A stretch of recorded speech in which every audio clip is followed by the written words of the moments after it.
तो उस हीमाटोमा के लिए एक क्लासिफिकेशन ग्रुप में दी गई है कि आपका हीमाटोमा जो है वो कितना होगा, उसका ग्रेड क्या होगा। पहले तो आपको ग्रेड पता होना चाहिए, तो फिर आप उसको किस तरह से मैनेज करेंगे। तो वो बुक पे एक उन्होंने टेबल की फॉर्म में दिया हुआ है, जिसको कहते हैं हीमाटोमा क्लासिफिकेशन। उसको एक नजर देख लेते हैं। ये रेडियल आर्टरी का है।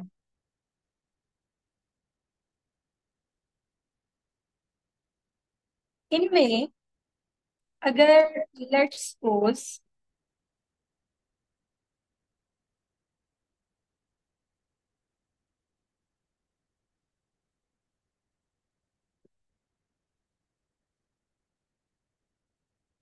Sorry for the rough diagram.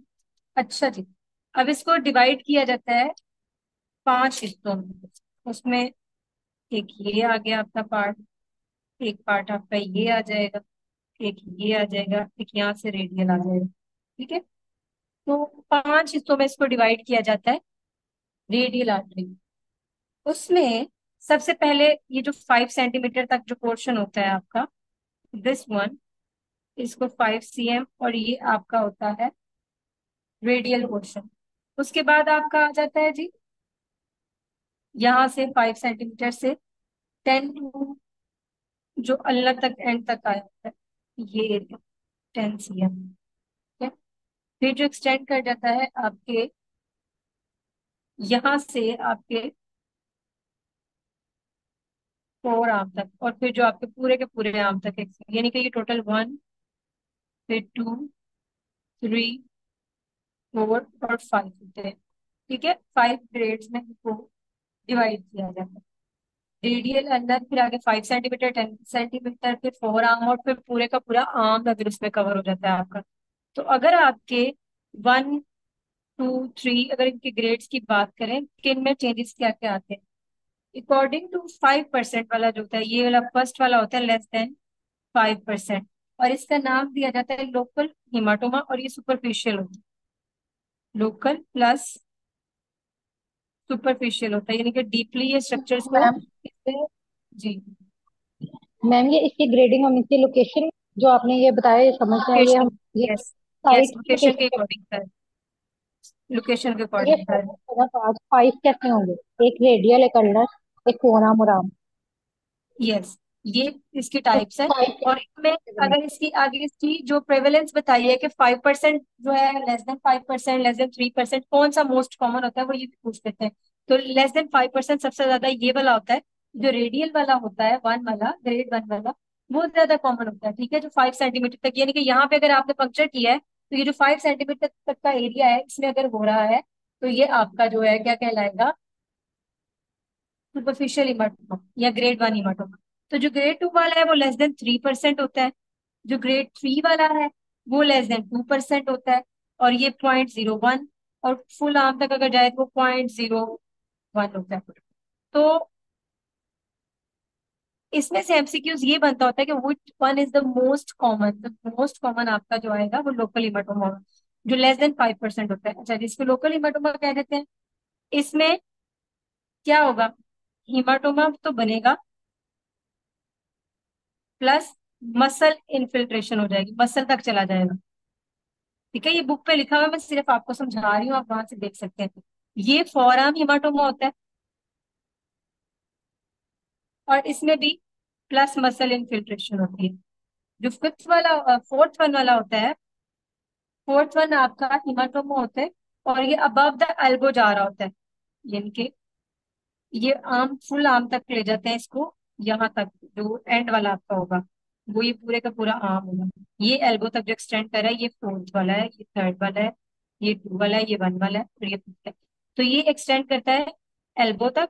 और सेम इसमें भी आगे वही आ जाते हैं कि इसमें भी बाद में मसल इन्फिल्ट्रेशन होती है। जो 0.1% वाला होता है, ये इस्कीमिक थ्रेट के लिए होता है।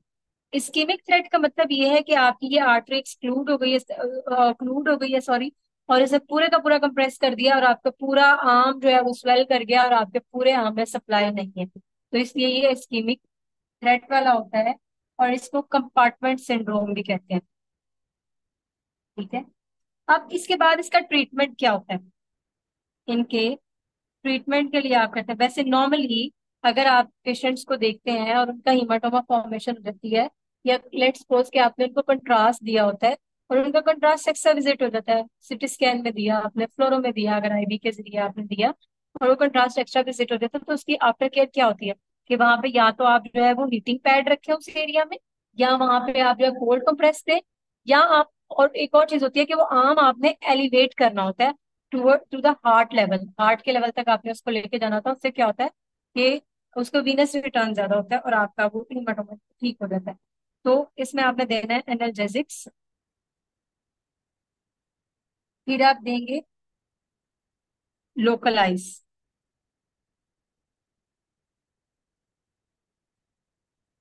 इसमें आ जाए तो इसमें भी आप देंगे, ब्रेसलेट का मतलब ये है, बाद में कुछ लोग पूछेंगे ये क्या लिखा हुआ है, एडिशनल ब्रेसलेट का मतलब है टाई कर दे उसको ऊपर से कोई भी चीज उसकी। एनाल्जेसिक्स जो है वो सब में आएगा, इस वाले लेवल पे आके सर्जरी, हाँ आपकी सर्जरी की जरूरत है, उसको हेमाटोमा को निकालना होता है। ठीक है जी। और इन सब में लोकल आइस भी सब में आएगा, आइसिंग भी आपने सब में करनी है।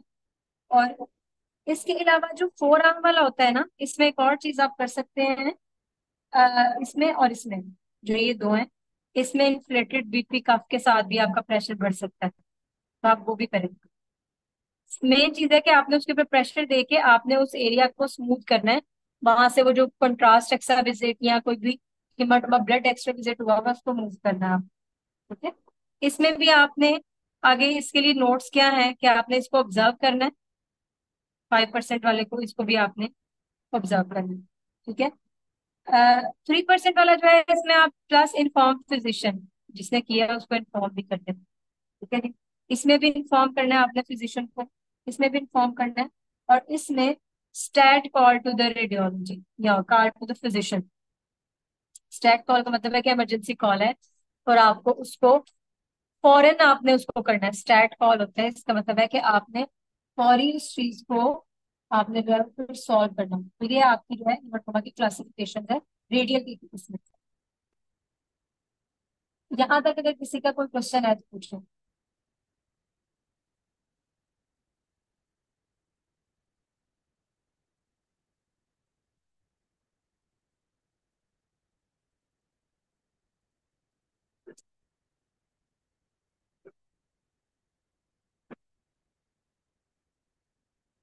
अच्छा जी।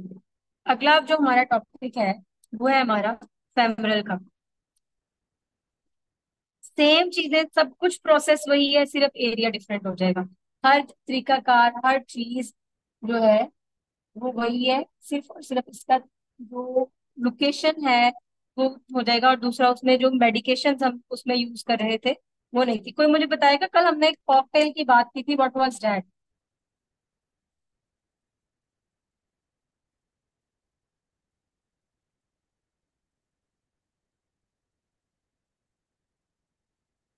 कॉकटेल में क्या क्या था?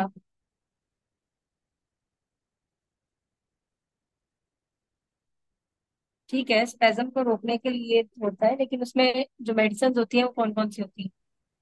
मैम हम इसमें वेरापेमिल और नाइट्रोग्लाइसरीन को देते हैं पेशेंट को कॉकटेल बना के इसका। ठीक है। अच्छा जी। अब अगर जो हम लोगों ने रेडियल आर्टरी का तो पढ़ लिया, आज हम डिस्कस करने जा रहे हैं फेमरल आर्टरी।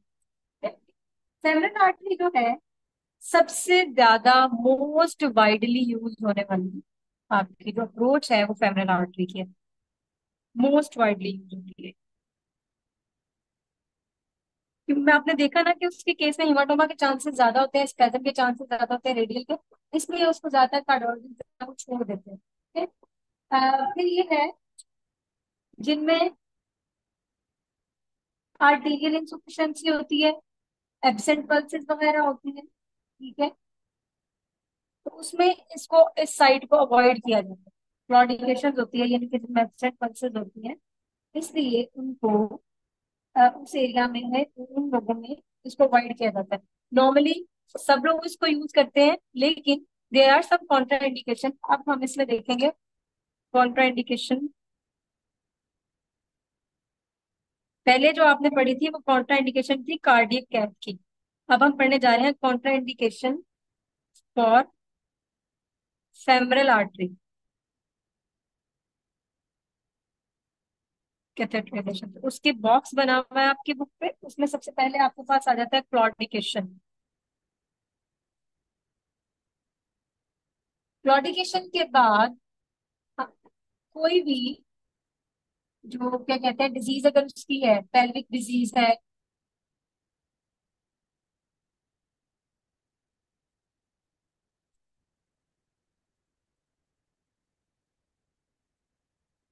फिर आ जाता है एब्सेंट। क्लॉडिकेशन का मतलब ये है कि इसमें आप जब भी पेशेंट उठ के जो चलता है, मूव करता है, तो उसको पेन होती है।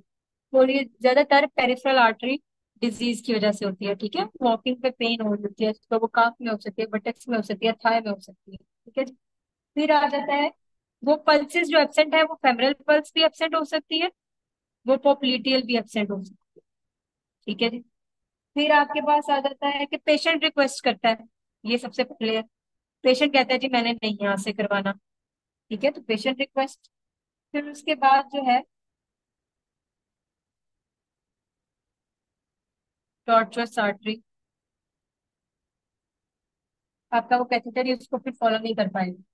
ठीक है, अगर टॉर्चुअस जाता है। और इसके अलावा मॉर्बिड ओबेसिटी, कुछ लोगों के यहाँ पे जो है, या तो आप अगर पंक्चर भी कर लेते हैं तो आगे कैथेटर मूव ही नहीं करता अगर उनकी डिजीज होती है। तो ये कुछ कॉन्ट्रा इंडिकेशन है टू फेमरल आर्टरी, ये याद रखनी है आप लोगों ने। Is the important short question. वो कहते हैं व्हाट आर द इंडिकेशन, वो क्वेश्चन इस तरह से देगा जो बुक के ऊपर हेडिंग दी हुई है, what are the indication for alternative routes to femoral artery. यानी कि पूछो आपसे कॉन्ट्रा इंडिकेशन रहा है, वर्ड अंदर वो इंडिकेशन का यूज करेगा आप लोगों को कंफ्यूज करने के लिए। तो इस चीज को गौर से देखना है जब भी पेपर देना है, तो पहले उसका क्वेश्चन गौर से पढ़ना है कि वो आपसे एटलीस्ट मांग क्या रहा है, पूछ क्या रहा है। ठीक है, तो इसमें भी सेम वही है कि जब आपने शीट वगैरह पास कर लेनी है, आपका प्रोसीजर हो जाए, तो एंड पे आपने कीमोस्टेसिस जो है उसको अच्छे से आपने देखना है।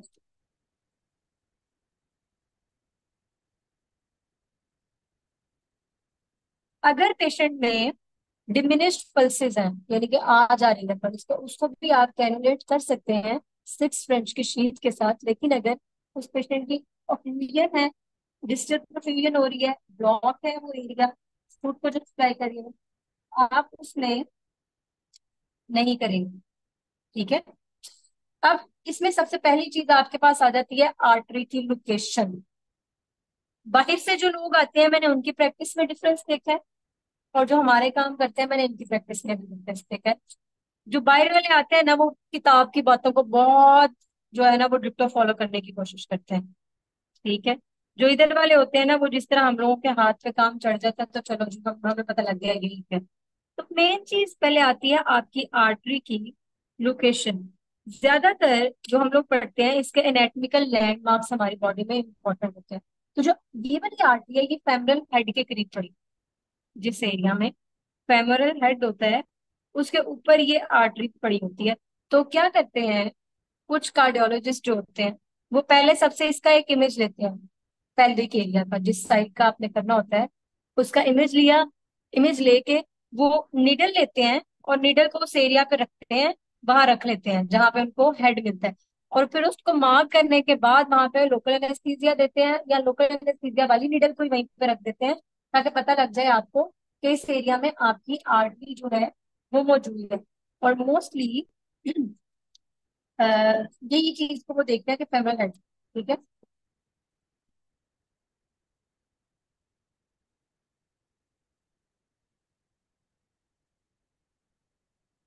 और एक उन्होंने लैंडमार्क याद रखा होता है फेमरल हेड का, दूसरा लैंडमार्क याद रखा होता है कि जो फेमरल आर्टरी होती है ये बिलो होती है इंफीरियर एपिगेस्ट्रिक आर्टरी,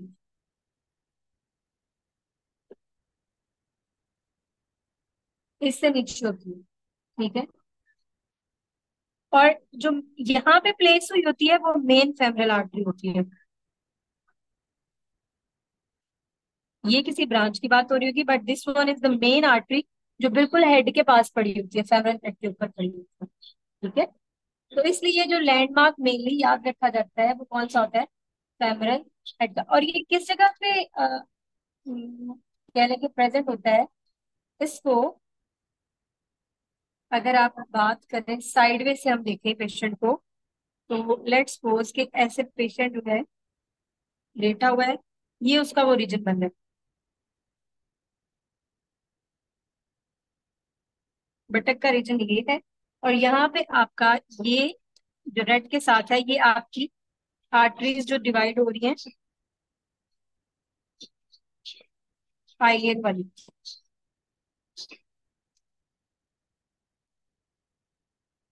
यहाँ पे आपका this is your femoral head.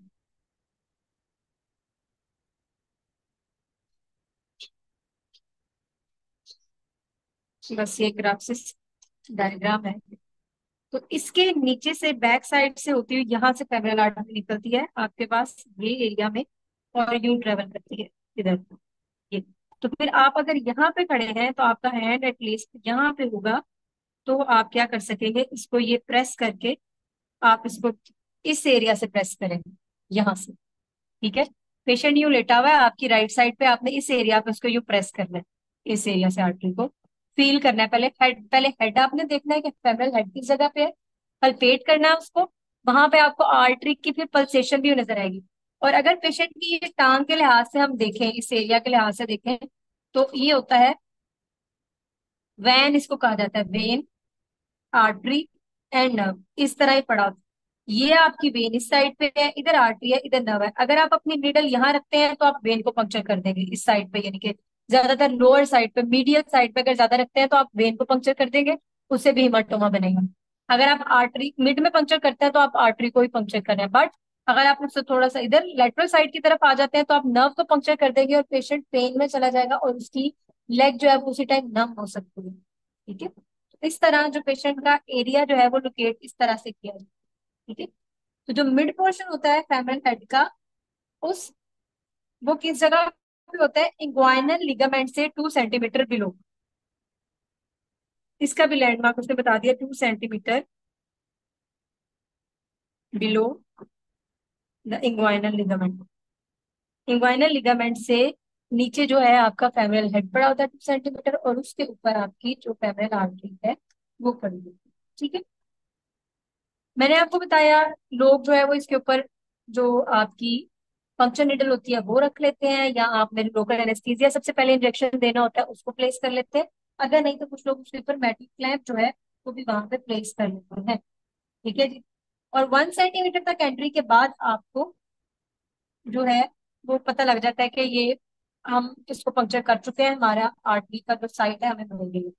Artery की लोकेशन होगी, उसके बाद आपने पेशेंट को देना है लोकल एनेस्थीसिया। ये हो गया आपका फर्स्ट पॉइंट। सेकेंड पॉइंट पर आपका आ गया एनेस्थीसिया। इसमें भी आपने क्या करना है, 10 ml आपने जाइलोकेन लेना है और उसको यही हाथ से प्रेस करके आपने इस एरिया में। अच्छा, जो जाइलोकेन होता है ना वो सुपरफिशियल दिया जाता है, ये बात याद रखिएगा, वो कभी भी डीप इंजेक्शन को नहीं लेके जाया जाता।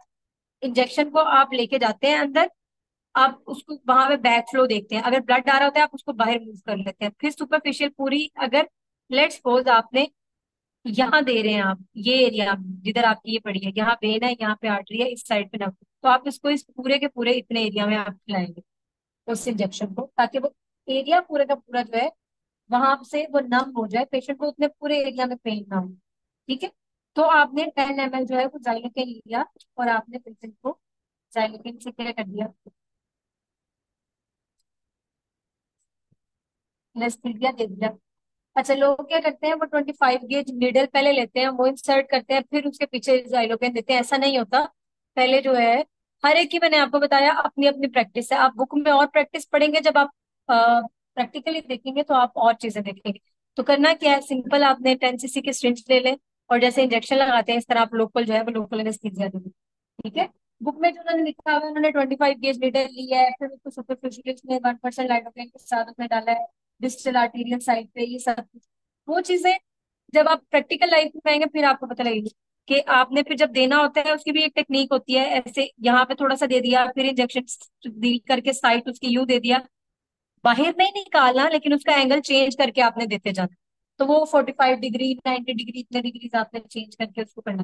पहला इसमें क्या आ गया, फेमरल आर्टरी की लोकेशन आपने पता की। दूसरा आ गया, आपने उस एरिया में लोकल एनेस्थीसिया दे दिया।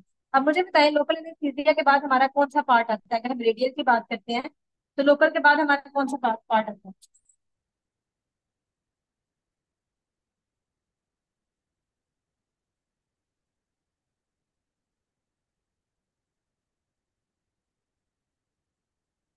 और फिर जब आपने एनेस्थीसिया दे देना, आपने उसको हाथ के साथ थोड़ा थोड़ा जेंटली रब करना है उस एरिया को। उससे क्या होता है, वो पूरी की पूरी मेडिसिन जो है वो उतने एरिया में फैल भी जाती है। और आपका इसका जो इफेक्ट आता है वो फौरन से नहीं आता। You have to wait for 2 to 3 minutes. ठीक है, फिर उसका प्रॉपर इफेक्ट आना शुरू हो जाता है। और अगर आप अपनी बुक देखें तो बुक के ऊपर उन्होंने उसकी डायग्राम भी दिखाई है फेमरल हेड की, कि उसको कैसे वो लोकेट करते हैं। उसके बाद थर्ड पार्ट आपका आ जाता है आर्टीरियल पंक्चर। इसमें हमारे पास जो आ जाता है वो है,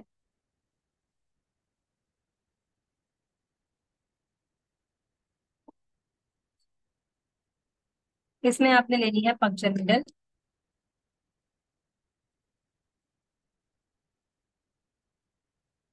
और उसको एक ही बार में पंक्चर करना है। मैं बार बार रिपीट कर रही हूँ, कभी भी 2 बार पंक्चर ना करेंगे। अगर आप इस साइड पे करेंगे, ज्यादा इधर करेंगे, आप वेन को पंक्चर कर देंगे, ब्लीडिंग ज्यादा होगी। आर्टरी को पंक्चर करेंगे, अब वेन में और आर्टरी में फर्क आपको कैसे पता लगेगा? पहली बात, डीऑक्सीजनेटेड ब्लड होगा, वेन का ब्लूइश होगा और उसका प्रेशर कम होगा। जो आर्टीरियल है, अगर आप प्रेशर पे नजर रखेंगे तो आर्टीरियल प्रेशर इतना ज्यादा होता है, अगर वो 160 प्लस जा रहा है, वो उसका प्रेशर आपके फेस पे भी पड़ सकता है, ब्लड का इतना ज्यादा प्रेशर होता है। तो इसलिए इस चीज का ख्याल रखना है। आर्टीरियल पंक्चर करते वक्त आपने पंक्चर नीडल को पकड़ना है और उसको आपने 45 के एंगल पर लेके जाना है, और आपने उसको पंक्चर, और उसको क्या कहते हैं,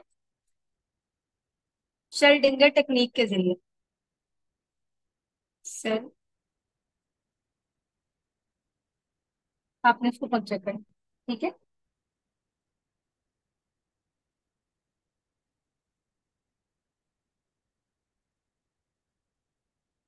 और वो क्या होती है कि आपने यू 45 डिग्री पे रखा, आपने उसको पंक्चर किया, साथ ही आप उसके अंदर उसकी नीडल लेके गए, सॉरी वायर लेके गए। वायर के बाद आपने नीडल को बाहर निकाल लिया, फिर आप उसकी शीट लेके गए, शीट को आपने प्लेस कर दिया। ठीक है, वो तरीका कार वही है जैसे आप रेडियल का करते हैं। मैंने आपको बताया, सिर्फ प्लेस डिफरेंट। ठीक है जी। और अगर वो पेशेंट एंटी कोगुलेंट थेरेपी पे है पहले, तो आपको स्पीड अप ये काम करना है। ठीक है। अगर आप स्पीड अप नहीं करेंगे तो क्या हो जाएगा, पेशेंट का जो ब्लड है वो जाया होने का खतरा होता है।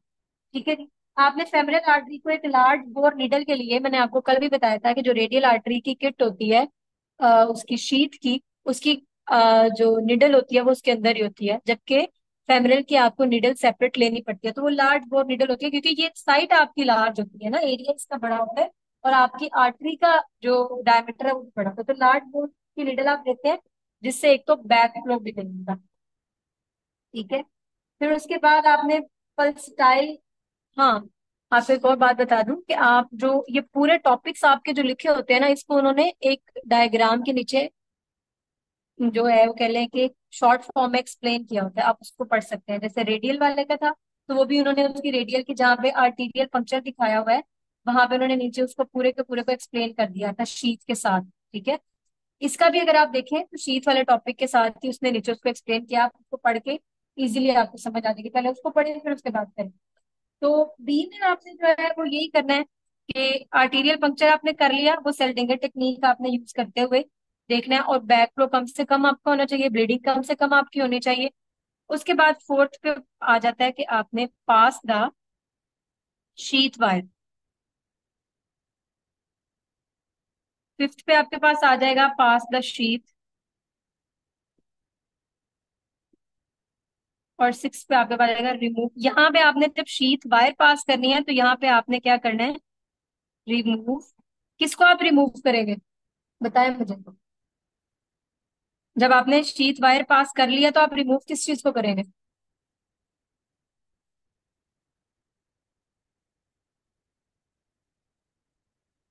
बताएं। रिमूव किसको करेंगे? गाइड वायर पे तो अभी हम आए नहीं हैं, हम तो शीट की वायर पे हैं अभी। आपने शीट वायर को जब पास कर लिया तो आपने रिमूव किस चीज को करना है, जरा मैम आपका निडल जहन को। दौड़ा। नीडल को, यस। उस टाइम पे आपने निडल रिमूव कर देनी है, क्योंकि निडल का वहां पे अब काम नहीं है, वो उसको सिर्फ और सिर्फ फिर आगे हिंड्रेंस क्रिएट करेगी। आपने यहाँ पे निडल रिमूव कर दी, फिर आपने शीट पास की। शीट पास करने के बाद शीट अंदर रहेगी और आप साथ ही इकट्ठा रिमूव करेंगे वायर प्लस डायलेटर। जो शीट का डायलेटर है, अगर आप वो वीडियोस देखें तो आपको प्रॉपरली समझ आ जाएगी कि मैं क्या क्या बातें इस टाइम बोल रही हूँ। तो वायर और डायलेटर को आप रिमूव करेंगे और शीट जो है वो प्लेस करेगी। फिर आपने एक शॉट लेना है, आपने इंजेक्शन के जरिए एक सलाइन लेके उसको आपने चेक करना है कि आपकी शीट का फ्लो सही है या नहीं, ठीक है। उससे शीट को चेक करना है, ये भी एक स्टेप आप ऐड कर सकते हैं। चेक शीट और एट पे फिर आप जो है वो अपना प्रोसीजर आगे स्टार्ट कर सकते हैं, ठीक है। और मैंने आपको बताया था पहले भी कि जब भी आपने आर्टरी को देखना है तो let's suppose this is your artery, तो मैं इसको यूं देखूंगी ऐसे। और वैसे मैं जब अगर मैं खड़ी साइड पे हूं, तो मैं यूं देखूंगी, यूं इन दो के दरमियान ही ऐसे होता है। ये वेन है, ये नर्व तो इस जगह पे आर्टरी है इन बिटवीन। जब वो मुझे ऐसे फील हो जाती है दो के साथ, तो मैंने इसको बैक साइड से यूं प्रेस रखना है। एक फिंगर यहाँ होगी, इधर से मैं निडल लेके आऊंगी और मैं उसको यूं इस इतने एंगल पे मैं उसको यहाँ पंक्चर करूंगी इस एरिया में। अगर मैं इस एरिया में ले जाऊंगी, मैं वेन को पंक्चर कर दूंगी, हिमाटोमा बनने के चांसेस हो गए, वहां से ब्लीडिंग होगी, तो मुझे उसको फिर गॉज के साथ ऐसे प्रेस करके रखना है। फिर मुझे यहाँ पे थोड़ा सा मुझे पता लग गया कि भाई ये तो वेन आ गई। अब थोड़ा सा इधर अपनी निडल की टिप करूंगी। तो कुछ लोग बाहर भी नहीं निकालते निडल, वहीं से उसकी साइड को चेंज कर देते हैं और वो उसको पंक्चर कर देते हैं। इसको आपने बैक से प्रेस करके रखना इसलिए जरूरी होता है कि फ्लो बंद हो, आपके ऊपर प्रेशर ना आए ज्यादा, तो ये मेथड होती है, ठीक है।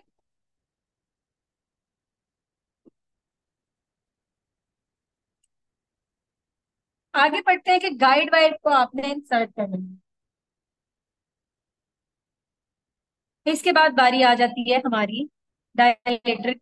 आपने शीट चेक कर लिया, आगे 8 पॉइंट पे आ जाता है इंसर्शन ऑफ द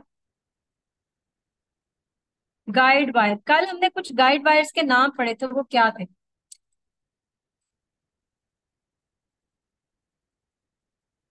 उनके नाम कौन कौन बताएगा?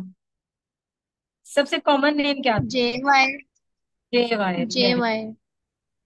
उसको कहते हैं जे वायर। तो आपने अब क्या किया कि आपने उसको शीट को पास कर लिया। अगला आपने कोई भी कैथेटर लेकर जाना होता है तो वो फिर क्या करते हैं, आप उसको जे वायर को आप या गाइड वायर को इंसर्ट करते हैं।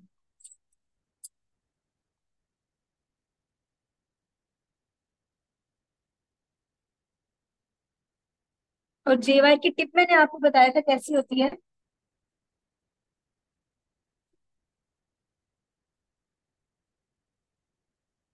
Soft tip.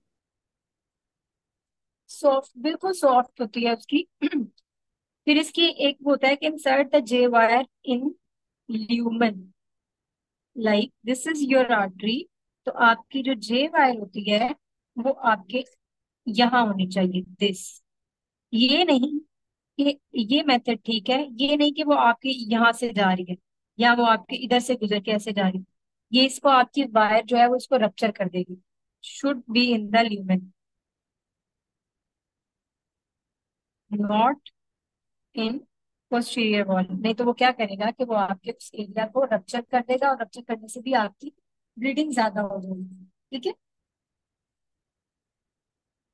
अगर तो आप रेजिस्टेंस एनकाउंटर कर रहे हैं, लाइक मैं ये लेके जा रही हूँ और मैं यूं यूं जा रही हूँ, तो मुझे रेजिस्टेंस मिलेगी यहाँ पे, फिर क्या करना है मुझे आगे, फोर्स नहीं करना है यहाँ पे। किसी भी एक चीज याद रखें, जब भी आप बॉडी के अंदर होते हैं कभी भी किसी चीज को फोर्स नहीं करना। अगर आप आर्टरी के अंदर हैं, आपने वायर को फोर्स नहीं करना, ठीक है। अगर नहीं जा रही, टेक इट आउट, इसको बाहर निकाल लें और दोबारा से इसको जो है आप इसकी टिप स्ट्रेट करके आप इसको जो है वो आगे नेविगेट करेंगे, तो आपकी जो आर्टरी है वो इजीली समझ लग जाएगी कि क्यों हमारे साथ हो, ठीक है।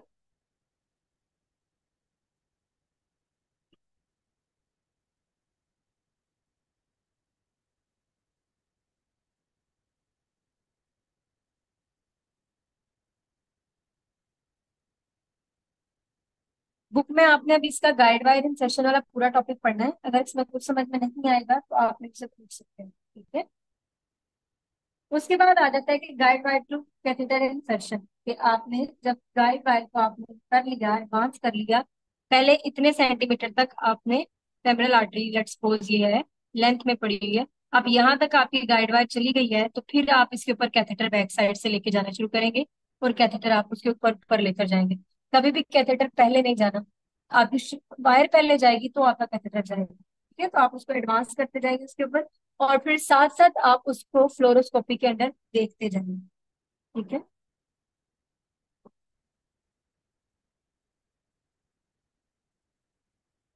जे वाई हम किस लिए यूज करते हैं?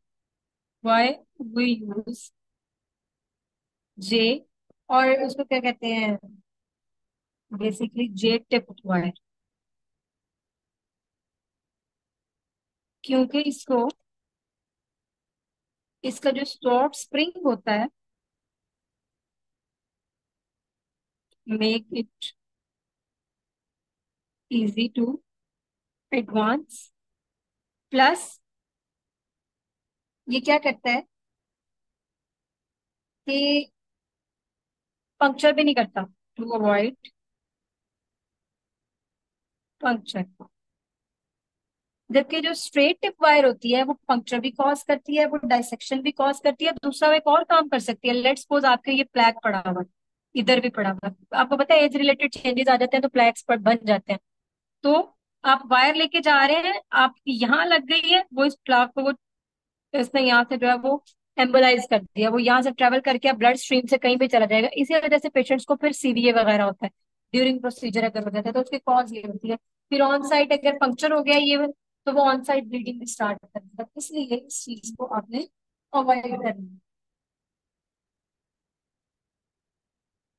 यही वजह है कि मैंने आपको जो प्रेशर बताया कि आप होल्ड करके रखते हैं वो फिंगर को, वो आपने ऑन साइड प्रेशर देना होता है ताकि वहां पे ब्लीडिंग ना हो, ठीक है। अगर आपसे डबल पंक्चर भी हो जाता है तो भी आपको गॉज पीस लेके, गॉज आपका इतना बड़ा होता है एटलीस्ट, तो आपने उसको फोल्ड करते करते इतना सा बना के उसका प्रेशर बैंडेज बना के उसको कितनी देर आपको प्रेशर देना पड़ता है, तो जाके उसकी इंटरनल ब्लीडिंग जो है वो स्टॉप होती है, ठीक है।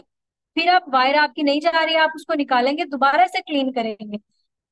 बार बार अगर आपने कोई भी चीज इन एंड आउट करनी है तो आपने उसको क्लीन करके लेके जाना है, क्योंकि आपको नहीं पता कि जो उसके ऊपर ब्लड लगा था वो क्लॉट हो गया हो और वो अंदर फिर जाके थ्रोम्बोसिस कॉज करे और आपके लिए बाद में जो मसला है वो ज्यादा हो, ठीक है। अच्छा, बुक में ना, मैं आप लोगों को एक और चीज बता दूं, बुक में उन्होंने दो काम किए हुए हैं। उन्होंने जो शीथ वायर है ना उसका जिक्र नहीं किया, उन्होंने डायरेक्टली जे वायर का जिक्र कर दिया जो कैथेटर के लिए यूज करते हैं। तो आपने प्रोसेस सेम वही है, अगर जे वायर भी लेके जा रहे हैं ना आप, तो भी उसके ऊपर आपने शीथ लेके जानी है, शीथ को इंसर्ट करना है, सेम प्रोसेस वही होगा। लेकिन क्योंकि इनके शीथ की वायर साथ आती है तो आप जे वायर यूज नहीं करते। जिनमें उसकी काम शीथ की वायर काम नहीं करती उनके लिए फिर आप डायरेक्टली जे वायर को यूज करते हैं। इसलिए बुक से पढ़ के कंफ्यूज नहीं होना कि उसने पहले जे वायर का जिक्र कर दिया है, बाद में उसने शीथ इंसर्शन का जिक्र कर दिया, ऐसा नहीं है। कुछ जगहों पे ये भी होता है कि अगर आपकी शीथ की वायर या तो गुम जाती है, लेट्स सपोज उस टाइम पे गिर जाती है कहीं, अनस्टरलाइज हो जाती है, तो आप अपनी डायरेक्टली जो जे वायर होती है, गाइड वायर, आप उसको भी यूज कर सकते हैं, ठीक है। तो उसके लिए भी एडवांसमेंट, फिर शीथ का उसने जो आगे टॉपिक दिया हुआ वो सेम वही प्रोसेस है जिस तरह हम लोग रेडियल शीट को हमने पास किया था, ठीक है। तो यहाँ तक अगर आप लोगों का कोई क्वेश्चन है तो मुझसे पूछे, बुक से इसको एक बार रीड करें। जो अब फेमरल मैम वेन पंक्चर आपने है, जी बताएं। मैम आपने जो लास्ट पॉइंट बताया है ये एक बार रिपीट कर दें। कौन सा लास्ट पॉइंट? मैम यही शीट वाला। शीट वाली मैंने ये बात बताई है कि कभी कभार ऐसा होता है, बुक में आप अगर अपने देखें तो बुक में उन्होंने क्या किया हुआ है कि उन्होंने जो आपकी जे वायर वाला है, हम लोग अगर इसके स्टेप्स डिस्कस करें तो सबसे पहला था एनेस्थीसिया, सेकंड स्टेप आता है पंक्चर, थर्ड स्टेप आता है शी वायर, फिर आता है शीथ, फिर आता है यहाँ पे फिर निडल रिमूव भी आता है, फिर शीथ के बाद आपका आता है डायलेटर रिमूव, यहाँ फिर आपका गाइड वायर आ जाता है, फिर आपका आ जाता है कैथेटर इंसर्शन। उन्होंने क्या किया है बुक में उन्होंने ये किया है कि उन्होंने जो ये गाइड वायर है उसका जिक्र उन्होंने यहाँ पे कर दिया। ये जो ये वाली वायर मैंने लिखा है ना, पंक्चर के बाद वायर। कभी कभार ऐसा होता है कि आपकी वायर गुम जाती है, ये गिर जाती है, लेट्स सपोज आपकी ट्रॉली से गिर जाती है, अनस्टरलाइज हो जाती है, आप यूज कर रहे हैं, आपके हाथ से गिर जाते हैं, तो वो क्या करते हैं, वो फिर इसी गाइड वायर को इसकी प्लेस में यूज कर लेते हैं। तो बुक में उन्होंने इस तरह स्टेप बताए हैं, एनेस्थीसिया, पंक्चर, गाइड वायर, फिर उसके बाद शीथ, फिर एंड पे आगे वो कैथेटर वगैरह आपने जो भी लेके जाना है, ठीक है। तो परेशानी है ना, बात एक ही है, वायर का काम एक ही है कि आपने शीथ लेके जानी है।